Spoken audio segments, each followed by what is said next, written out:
Сәлем достар, сіздермен бірге әдеттегідей доллар кезет арнасы. Бүгін мен сіздерге неге байлыққа қол жеткізе алмай жүрсіз, сол жайлы айтатын боламын. Байлыққа қол созғаныңызбен жағдайыңыз әлі жақсармай тұр ма?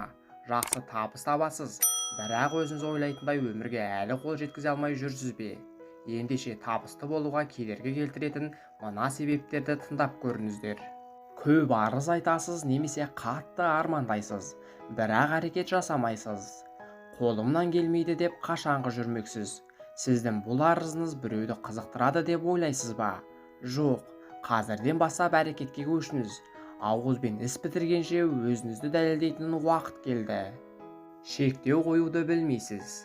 Бір ғана күртеше сатып аламын деп барып, сауда үйінен бір көлік зат алып келетін жағдайлар кездесері анық. Енді ойланып қараңыз, сіз кімді алдадыңыз? Бір күртешенің орнына 10 киім алып, өзіңізді алдағаныңызбен қаражатыңызды алдай алмайсыз. Оқу үйренудің не екенін ұмыттыңыз. Wi-Fi роутерінің баптауын қарауға да ерінесіз. Одан да көршіңізден орнатып беруін сұрап, сол үшін оған ақша төлеуді жөн санайсыз. Оның орнына сіз 2 сағатыңызды YouTube арнасына жұмсап, қалай орнату керек екенін үйренсеңіз, ақшаңыз қалтаңызда қалады ғой. Қолыңыздың тағы бір іске икемі артады. Еріншектік сізден бұрын туған. Сіз таңертеңгі сағат 9 мен кешкі 6 аралығында жұмыс істейсіз. Кейін үйге келіп демалуға құқығым бар ғой деп жатып аласыз. Сіз оның орнына қосымша жұмыстар жасаңыз. Сурет салатын қабілетіңіз болса, оны шыңдаңыз. Тіл үйреніңіз. Бәрі сіздің болашағыңыз үшін қажет екенін естен шығармаңыз. Айналаңыздағы қоршаған сәтсіздіктерден арылыңыз. Айналаңызға бір зер салып қараңызшы. Бәрі сіз секілді жайбырақат өмір сүріп жатыр ма?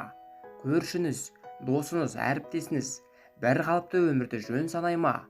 Сіз олардың қатарынан шығыңыз. Сіз қиындықтарға қарсы жүзіңіз. Сол кезде олардың сәтсіздігі тек өздерінің кінәсі екенін ұғынуға мүмкіндік бересіз. Қолыңызда барды бағалай алмайсыз. Қарапайым ұялы телефонды мысалға алайық. Сіз сатып алған бойда оған қорғайтын экранды орнатқаныңызда, оның сыртына қаптама кигізгенде, қазір беті жырық, ескі көрінетін телефонды ұстап жүрмес едіңіз. Бір затыңыз бұзылғалы тұрғанын байқаған бойда жөндетіңіз. Оның қирап әбден істен шыққан уақытын күтудің қажеті жоқ. Бос нәрсеге шашыласыз. Өзіңізге қажетсіз, денсаулығыңызды құртатын заттарға, ішімдік, темекі, сіз үшін пайдасы жоқ нәрсеге несіне ақшаңызды құртасыз? Ойланып көріңізші. Жоспарлай алмайсыз. Үйіңіздің алдына сарай салуды жөн санадыңыз. Қолыңыздағы қаржыны есептеместен астына іргетасын құя салдыңыз. Оған кететін тастың санын, терезелерін есептеу ойыңызға да келмеді. Ақыры ақшаңыз тек төбесін жабуға жетті де, іші мен сырты келесі жазға қалды. Кім кінәлі? Ақшаның жоқтығы ма? Әлде сол ойлауға уақыт жұмсағысы келмеген сіз бе? Сіз керек емес дүниеге үнемдейсіз. Базардан барып 3000 теңгеге аяқ киім алдыңыз. Оны қанша уақыт киесіз? 1 жыл әлде 1 ай? Я 1 ай әрі кетсе 2 ай киесіз. Кейін оған қарай да алмайсыз.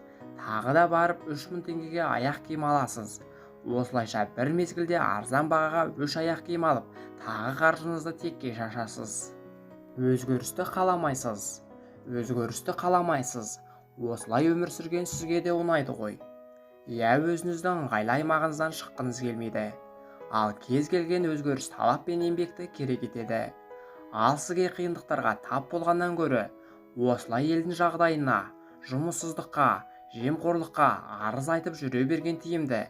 Ендеше солай өмір сүруді жалғастыра беріңіз. Байлыққа ие болу үшін де тер төгу керек екенін естен шығармаңыз. Достар, осымен видеомыз өз мәресіне жетті. Сіздерге пайдалы ақпаратты бере алдым деп ойлаймын. Менің арнамнан басқа да пайдалы ақпараттарды көре аласыздар. Сіздермен бірге болған доллар кезет арнасы. Видео ұнаса, сізге пайдалы болса, арнаға тіркеліп, лайк басып мені қолдап қойыңыздар. Әр қазақ бай қуатты болсын. Келесі кездескенше.